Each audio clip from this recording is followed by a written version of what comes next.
राधे राधे दोस्तों, कैसे हैं आप लोग। आई होप आप बहुत अच्छे होंगे।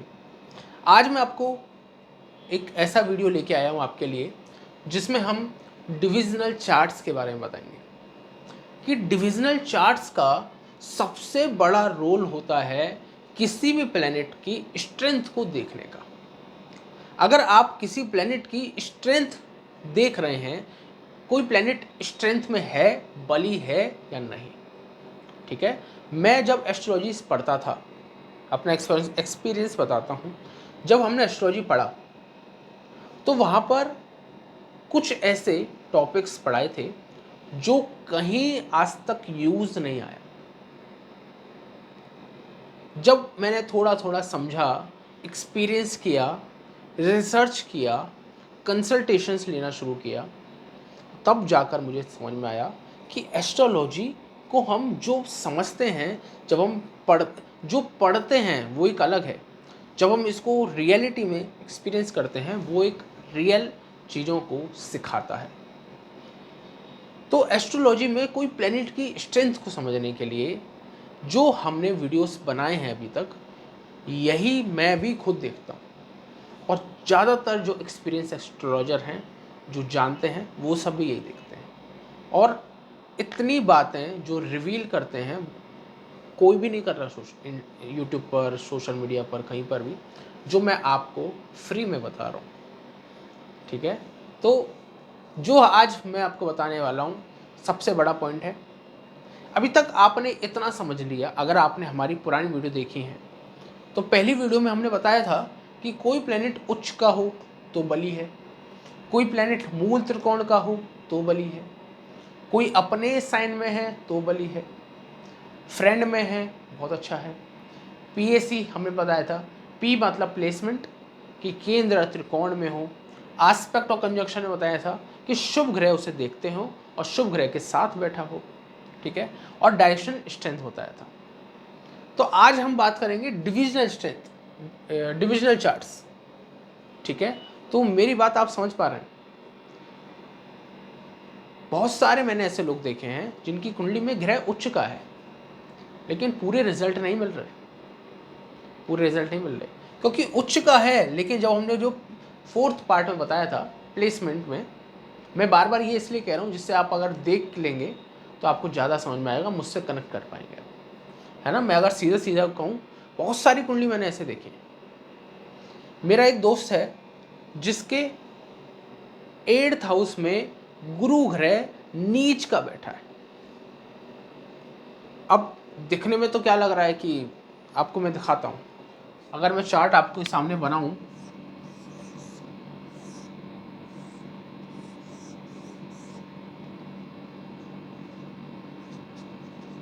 यहां गुरु बैठा है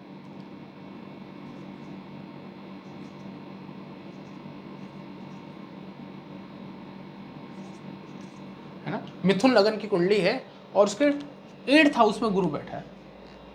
देखने से लगता है कि बहुत खराब प्लेनेट हो गया, नीच का हो गया ना, शास्त्रों में लिखा है नीच का हो गया, खराब हो गया।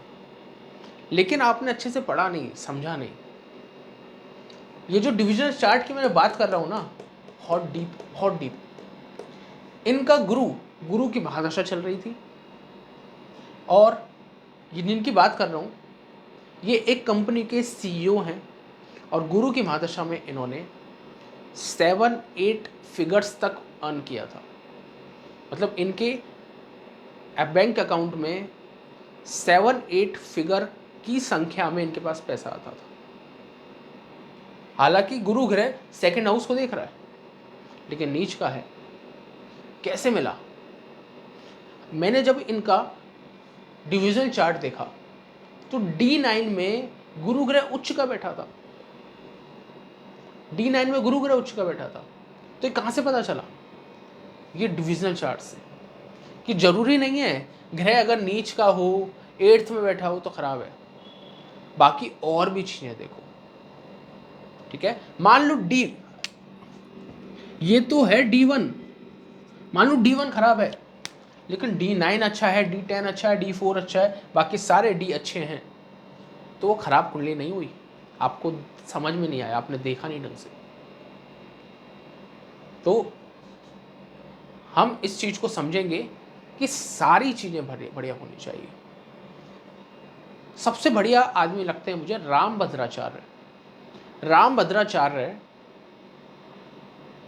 पूरा शरीर मस्त है, पूरा नाम कमाया उन्होंने, फेमस है, उनके पास किसी चीज़ की कमी नहीं है, बस उनकी सिर्फ एक पार्ट उनका काम नहीं करता, उनकी आइज़। अगर हम दूसरे देखें कि आइज़ तो पूरी लाइफ है हमारी, लेकिन उन्होंने इसको इग्नोर किया, बाकी सब कुछ को अपना स्ट्रेंथ बनाया। कहने का मतलब ये है कि अगर कोई भी चीज़ एक जगह खराब है तो हो सकता है बाकी सब जगह अच्छी हो। ये रिसर्च करके आया।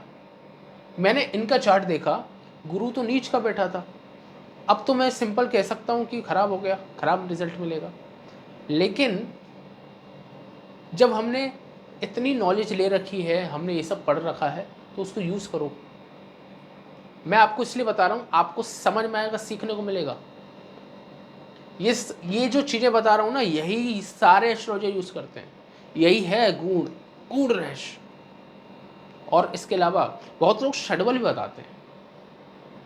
षडबल लिटरली आज तक मैंने यूज़ नहीं किया, और मैंने कहीं वर्क होते हुए कर देखा भी नहीं कि षडबल कहाँ काम आता है।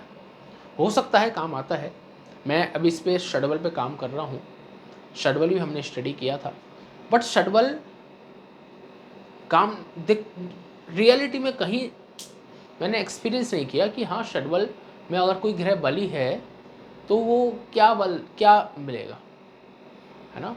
मान लो कोई ग्रह पीड़ित है ना, हमने यहाँ पर 4th पार्ट में बताया बुरे ग्रहों के साथ बैठा है, 6-8-12 में बैठा है, 6-8-12 भाव देखते हैं, वक्री है, अस्त है, और डिविजनल चार्ट्स में खराब बैठा है, तो कितना ही षडबली हो कैसे रिजल्ट मिलेगा, है ना। तो वो एक अलग पार्ट है, उसको हम अलग से कभी समझेंगे।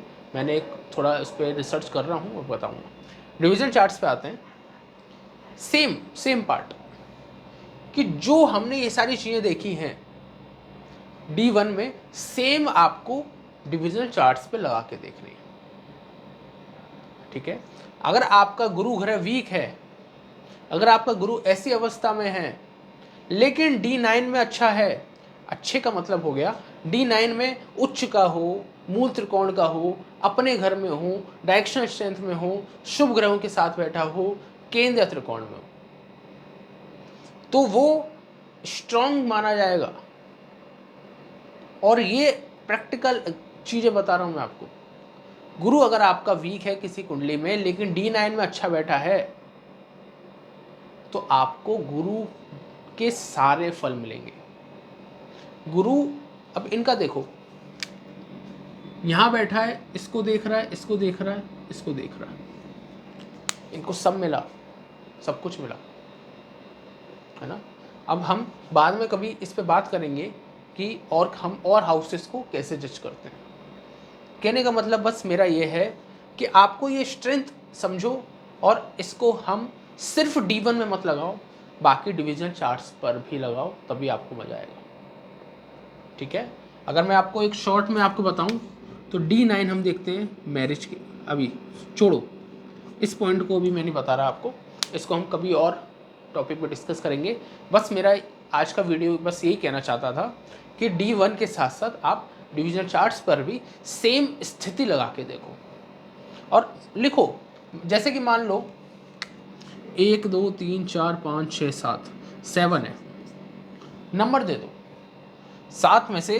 देखो ये दोनों चार्ट सबसे ज़्यादा इंपॉर्टेंट है, सबसे ज़्यादा इंपॉर्टेंट है ना। कहने का मतलब मान लो ये नीच का बैठा था, यहाँ पर तो अच्छा होता, यहाँ खराब होता, तो इतने रिजल्ट नहीं मिलते, क्योंकि लाइफ में हमारा या तो करियर है और रिलेशनशिप है, इन दोनों चीज़ों से हम देखते हैं। अब D9 देखो रिलेशनशिप के साथ साथ बहुत सारी स्पिरिचुअलिटी भी दिखाता है, काफ़ी सारी चीज़ें हैं जो दिखाता है। तो अभी हम इसको समझ लेते हैं बस कि इन सब में से ये 2 में तो बली सबसे ज़्यादा होना चाहिए, बाकी और जगह होना चाहिए, ठीक है।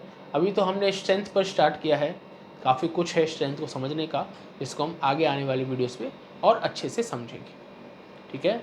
अगर आपको एक आइडिया दूँ तो एक और आता है पुष्कर नवांश। तो इसके बारे में हम आगे डिस्कस करेंगे। अगर आपको पता हो तो आप कमेंट में बताएं कि जो भी आप पुष्कर नवांश के बारे में जानते हैं, है ना। और एक छोटी सी दक्षिणा, सब्सक्राइब जरूर करें।